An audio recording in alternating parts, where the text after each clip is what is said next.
I'm Sam. Welcome to Brickwall Unplugged. I'm back with another tier list. This time I'm doing somebody that I'm actually surprised I hadn't done before. I kind of forgot that I hadn't covered this guy yet.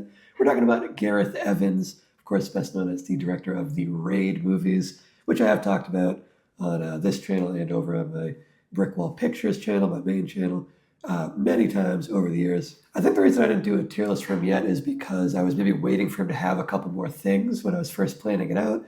And then he has since had Gangs of London and Havoc, and I've seen both of those. Everything he's directed is in here at this point in time. I got absolutely everything. I'll also talk briefly about his upcoming projects. Like one is this thing called Blister that was announced forever ago. I think I was still in high school when Blister was, announced, and all we know about it is the title, and then it's supposed to be like an action movie or an action thriller or whatever. So who knows if that will ever happen. It's probably just a project that was announced too early and never saw the light of day. But it kind of seemed like that might have been the case for Havoc at one point, and then Havoc did eventually come out. His next movie is in post-production already. It's actually a remake of the old Japanese noir action kind of movie called Occult is My Passport, which I have seen. I've seen the original, and I like the original a decent amount. I don't think it's perfect. I don't think it lives up to how cool the title is. Occult is My Passport is such a badass title. And Occult is My Passport's only kind of an action movie. It's more of like a noir drama thriller kind of deal. But it does have a lot of shootouts and gunplay for a movie of its era, of its time period. And they're okay. They're executed okay, but the choreography isn't great. So I actually think, for as down as I am on remakes in general, I'm actually kind of excited to see what he does with Occult is My Passport. I think he actually could improve upon that foundation, which I've said in the past, if you're going to remake something, it's better to remake something that has potential within it, it has good qualities, but also has room for improvement. A lot of times they remake things that hold up perfectly well and are good already. Occult is My Passport, there is room to grow there, I think. But anyway, now let's get into the tier list ranking. First up, we have Merantau, which isn't Gareth Evans's first feature film as a director, but I think it would be fair to say that it's his first real feature film as a director, which, not to shit talk too much his actual first directed movie, which we'll talk about later. That's this one here, Footsteps. Merantau feels more like a real movie. It still feels very low budget and very indie, and in some ways it's kind of like a prototype for what The Raid would be, his follow-up to it.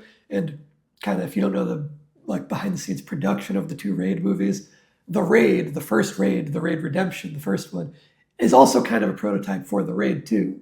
So The Raid 2 is basically the movie he wanted to make.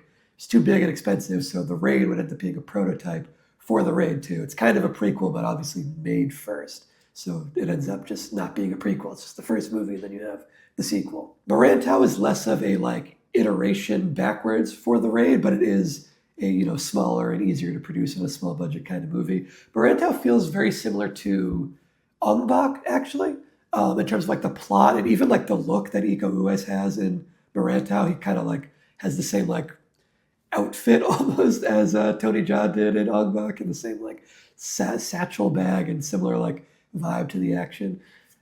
It's that same Silat fighting style that comes back in The Raid, but it's less violent. There's still plenty of violence in Merantau, but it feels a little more old school martial arts where the violence isn't gruesome and gory like it got in The Raid. The choreography is really fun. It's both Iko Uwais and Yayan Ruhian, who was also in the two Raid movies. Yayan Ruhian is very involved in the choreography of the movies as well. He's kind of the fight coordinator and co-fight choreographer with Gareth Evans, I think. And I think Iko Uwais is involved in the fight choreography too. But Merantau is a simpler, scrappier movie. It's still a good time, but it's a big step down from the Raid movies.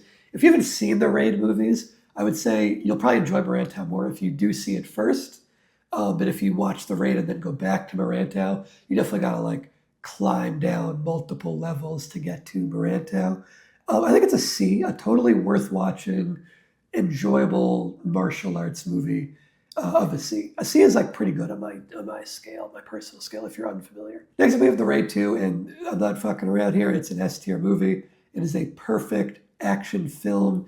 I did a big top 100 action movies video and list over on my Brickwall Pictures channel. I won't say exactly where it is to avoid spoilers, but it's very, very, very high up on my list of the best action films ever made. I think it is an absolutely incredible film. It's also a film that I've seen so many times. I've probably seen The Raid and The Raid 2 a dozen times each, or more, honestly, maybe like 15, 16 times. Because they're those kind of movies, like both of them. I usually show them in a double feature where I just feel the need to like show everybody the Raid movies. I always like introduce them to people. So I've watched them so many times over the years just on my own to enjoy them, or for like different videos, or for like choreography inspiration or whatever, and then also to show so many different people and groups of people over the years. I've seen them repeatedly. And something about the Raid 2 is that every time I rewatch the Raid 2, I get more impressed by the actual story that's involved. The like intricacies of this sprawling like gangster epic is really what the story ends up feeling like. Like on a first watch, you're like, oh, it's a lot more story than the first Raid movie. It's bigger in scope. All that comes across. But the actual like intricacies and nuances of the plot, it just grows and grows every time you watch it. There's a lot going on.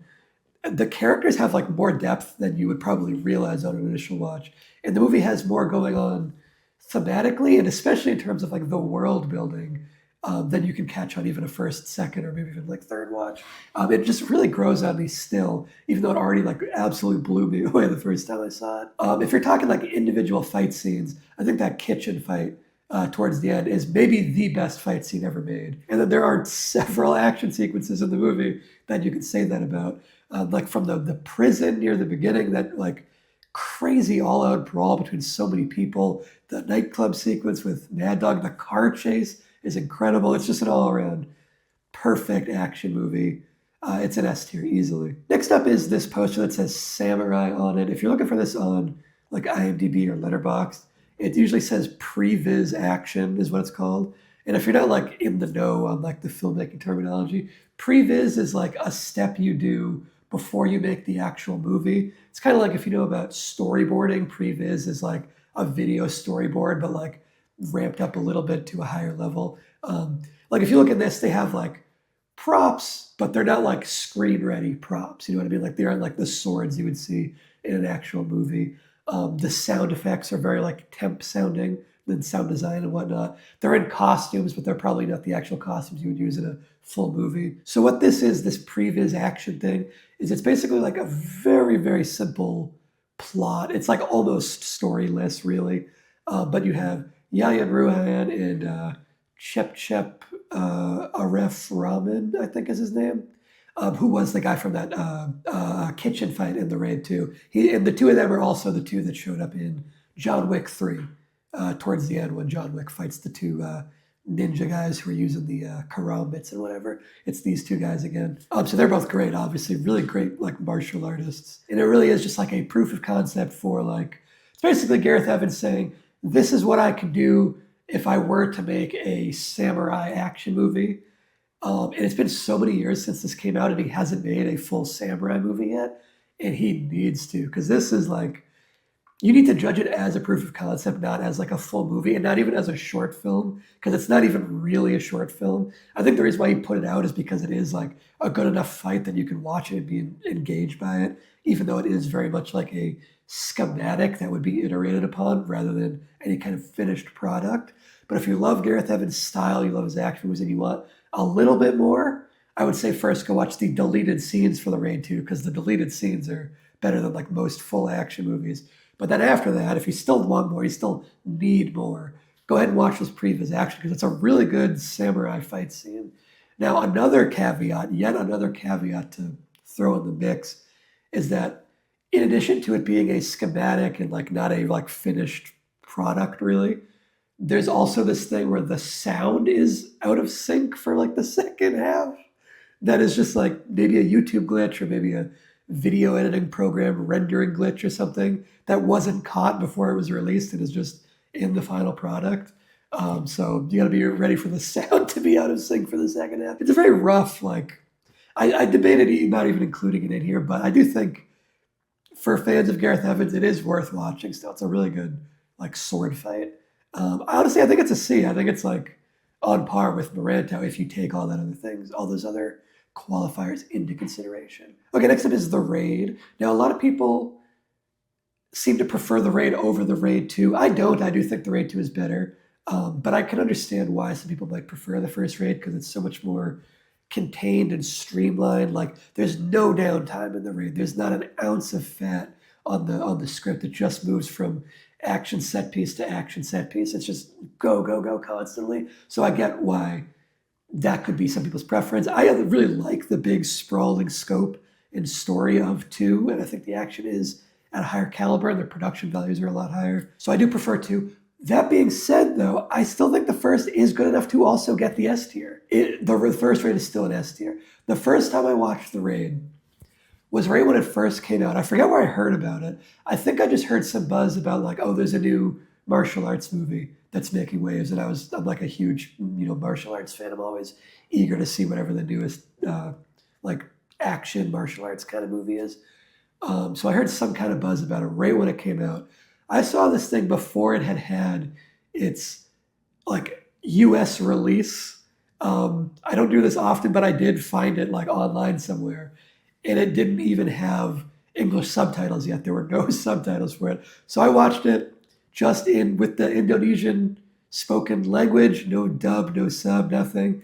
And it's such a visual, visceral, nonstop action movie that not knowing what anyone was saying really didn't hold it back much. To the extent that I watched it twice in a row. I remember being in high school and watching this thing without subtitles in my bedroom and just watching it and being blown away and locked in. So much so that I watched it and I immediately put it on a second time. And when it ended the second time, I called up 2 of my friends and I said, you guys have to see this movie. And they came over later that night and I watched it a third time to show them. So I saw it 3 times without subtitles, not knowing what anyone was saying. And I got the gist of the story. It's like mob boss at the top of a tower and these guys come in and they're trying to get them. It's pretty straightforward. There were some nuances that got missed without knowing that, like the fact that Iko Uwais' main character, Rama is his name, is his brother was like in the tower and that those 2 were brothers. That was something I missed without subtitles. But other than that, like you really do get pretty much the whole thing, which is a testament to its visual storytelling. Really good stuff. It's incredible. And I obviously saw the subtitles after the fact. I have the Blu-ray and I've watched it many, many, many times. It's so good. It's endlessly rewatchable. Yeah, I can't say enough good things about it. Next up, we have Gangs of London. This is a TV show that Gareth Evans created or co-created, and he directed some episodes of, and is like the showrunner for, or was the showrunner for, because the show came back for a second season, and I don't think he was involved in season 2. So it looks like he stayed involved as an executive producer later on into the show. They're already on season 4, which is nuts. But he was only involved as a director in season 1. And I only watched season 1. I watched all of season 1 and I enjoyed it decently. The thing with Gangs of London is it's like a gangster crime action series. There's some really good actors in there. And it actually made me a fan of this one guy. His name is Shope Dirisu. He's really good at this with the action and in his dramatic scenes. I ended up seeing him later on in a horror movie called His House, I think it was called, and he was really good at that again. And he's also, I believe, the star of Gareth Evans' upcoming A Cult Is My Passport remake.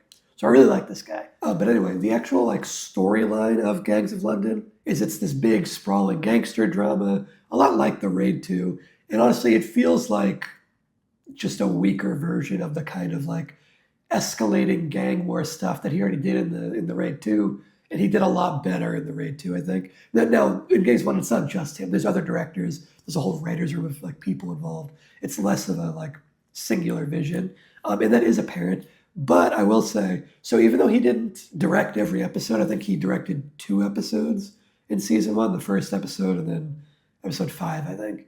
So even though he only directed those 2 episodes entirely, he was the action director for other episodes in that first season. So basically someone else would direct the rest of the episode, but he would be like, come on guys, this is my specialty. And he would come in for the action scenes, the like big shootouts and fight scenes and stuff. It's so apparent that when an action scene starts in an episode he didn't direct, it's so apparent that he's now behind the camera.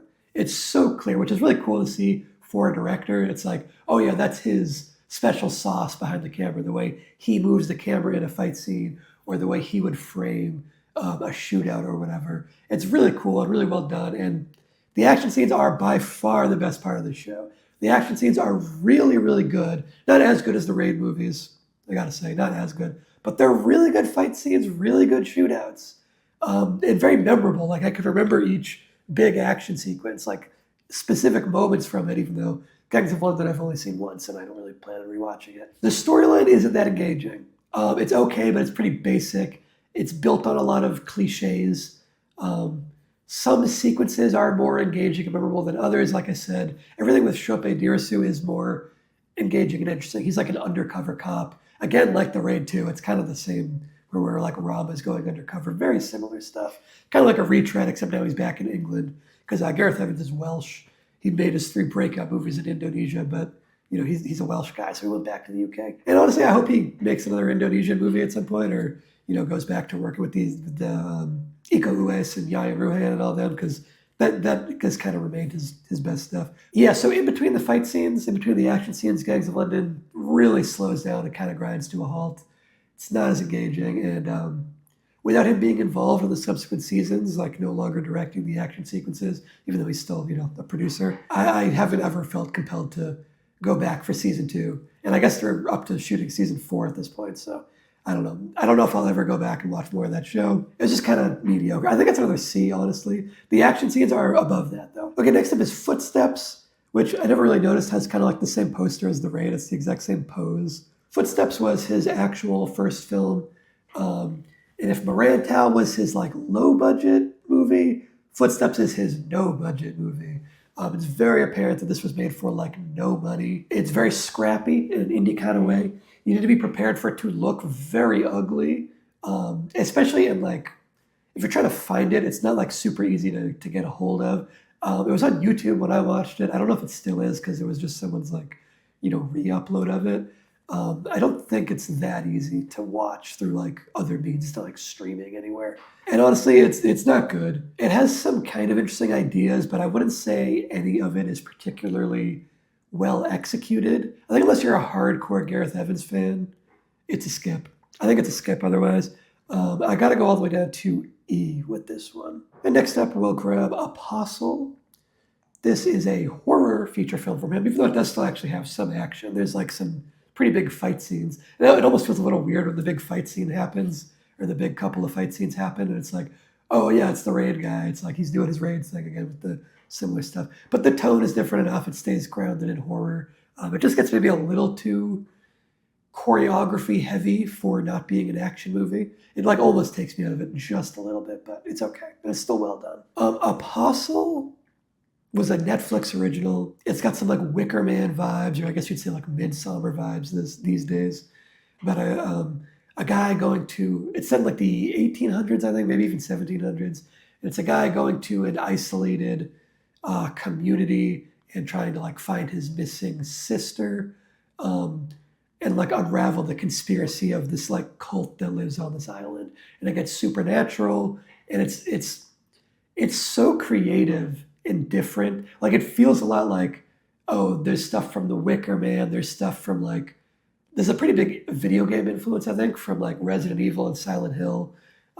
It's pulling from a lot of influences, but it feels so original to me at the same time. And I really like Apostle, which I think is kind of a hot take. I don't think people really like Apostle that much. I don't think it did very well. It tends to get low reviews from what I've seen.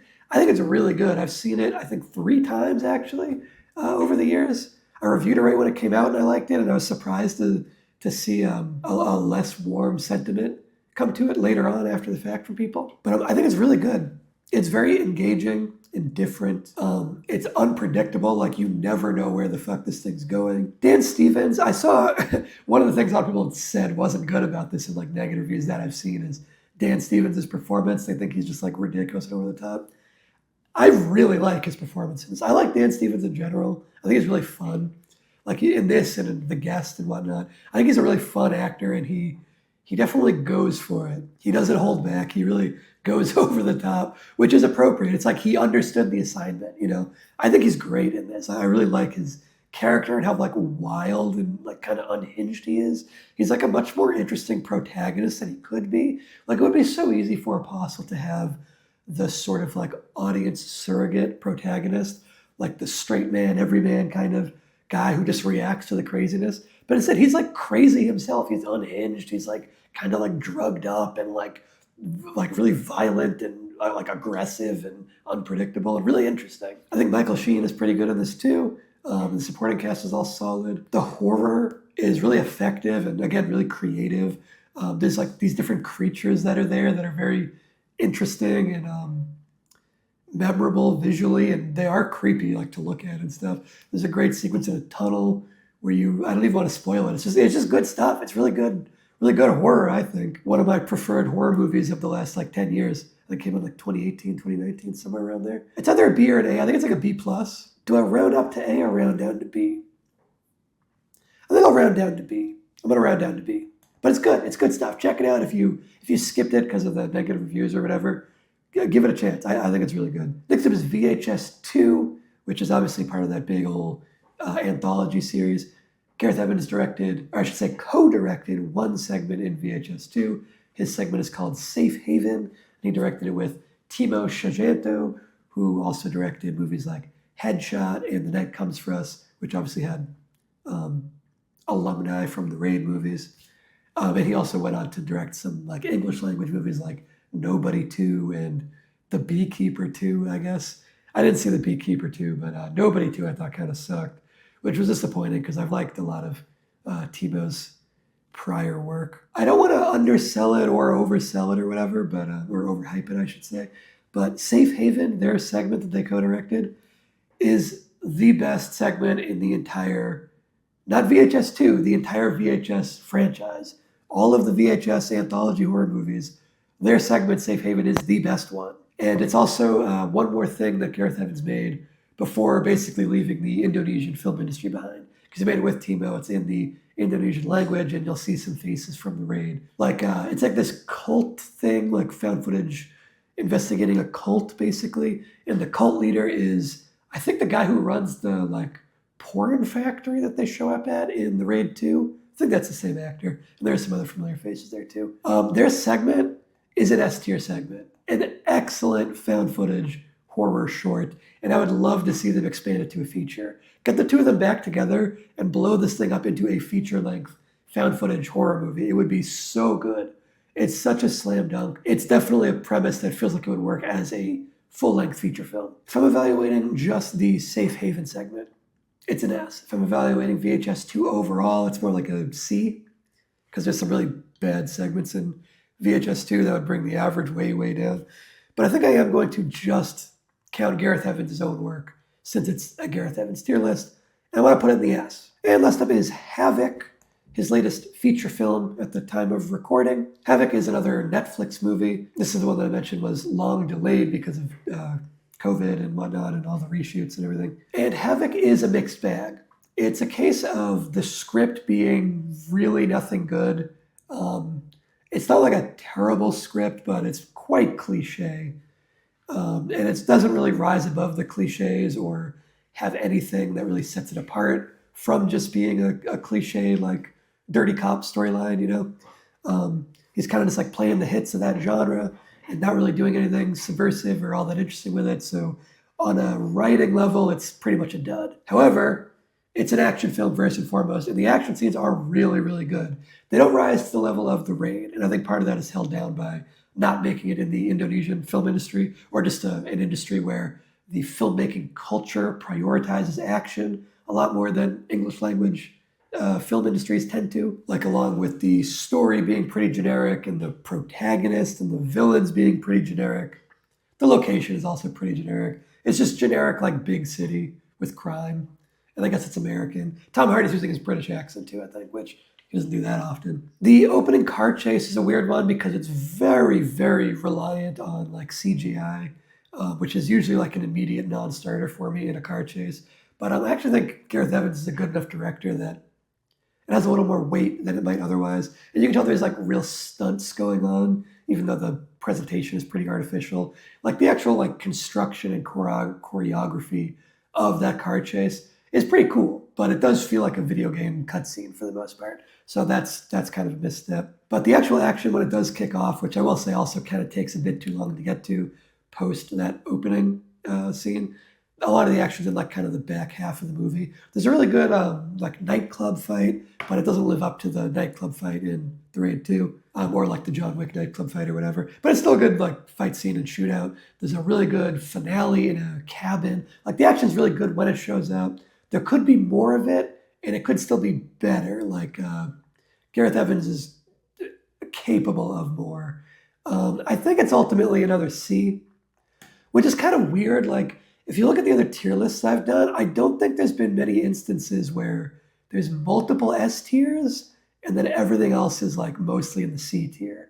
I don't think I've really had that particular spread for many other actors or filmmakers. I don't know. He can be really good when he's really good, and then his other stuff tends to be a bit more generic. But even here, there are still like qualities to sing its praises for. And like I said, Apostle is like a B plus. So that's where I rank Gareth Evans. I hope he does make another Indonesian movie in the future, or like I hope A Cult Is My Passport is good. I want to see him crank out more stuff. Because the other thing with Havoc is that like it feels kind of old school in it being like relatively like small stakes, like low-ish stakes, and it feels like the kind of movie that like Shane Black used to write, like a Lethal Weapon kind of movie, where it could be like a series and you get a bunch of them, like one a year or whatever. Feels like it could be that kind of movie, rather than being this thing that took like all these years to put together because of the reshoots and all that. That kind of put more like pressure on the movie to perform, and it doesn't live up to that like protracted production. So yeah, that's where I rank Gareth Evans. Kind of a really weird spread. Nothing in the A or D, but a lot in the C and a lot in the S. Check out more of the channels I've done if you enjoyed this, and you can also follow my main channel, Brickwall Pictures, where I do scripted content. I'll see you next time. So long.